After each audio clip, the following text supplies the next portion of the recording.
combine that with that question about if I said I was going to do something and you gave me your vote based on that thing that you are going to do, essentially raise the profile of the majority of Kenya's people, and you didn't do that to an extent that we were expecting. Was I lying to you?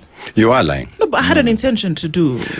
Yes, you are lying. And I think, I don't know which country is that has now, put in place laws that if politicians lie, they are to be jailed.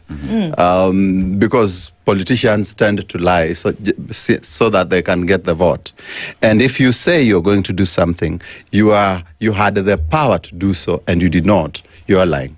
One of the things, the promises that President Ruto gave during the debate, the one-man debate that the media houses organized for him, was that he's going to reduce taxes on the fuel. Because, the fuel prices are packed with tax after tax after tax. And so one of the promises he gave is that he's going to reduce those taxes so that then we can be in a place where we say at least our fuel or energy costs are manageable to facilitate manufacturing, to facilitate production. He has not.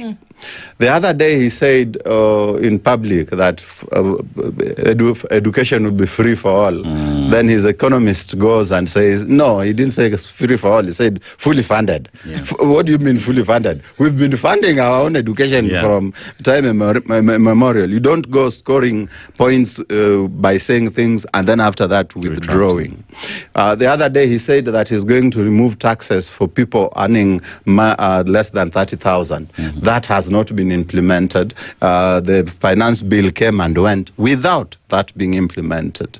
And so what we have before us is someone who cannot say the truth. There's a time you are campaigning, we can forgive you for one or two errors of judgment. But now you are in government. You are the government.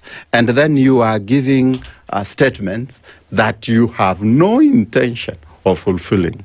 So then it is clear to all and sundry that this person does not mean well for us. Because for as long as you're lying, really, you're not meaning well for us. Let me come back to the question of the Singapore dream and clear objectives, clear milestones, a model of we will start from here, go to here, and then here. Yes, that's not there. The model is, this is where Kenya is. We are at 2,000 USD per capita. This is where Singapore is. They are at 80,000 USD per capita. Let's get there. Now, first, can you at least tell us how we'll get to 10,000 per capita? Then from 10,000, we say, all right, let's push it to 30,000. Then 30,000, let's push it to 50, then 50, 80. That plan, you don't feel it is a plan. You get the feeling it's just a narrative. It's just a dream. And Lupita said all dreams are valid.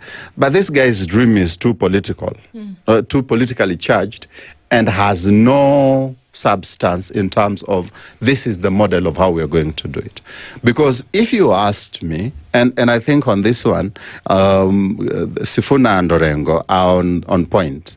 If you ask me, let's start with the rule of law and ensure that the human rights issues are settled, ensure that the governance issues are settled.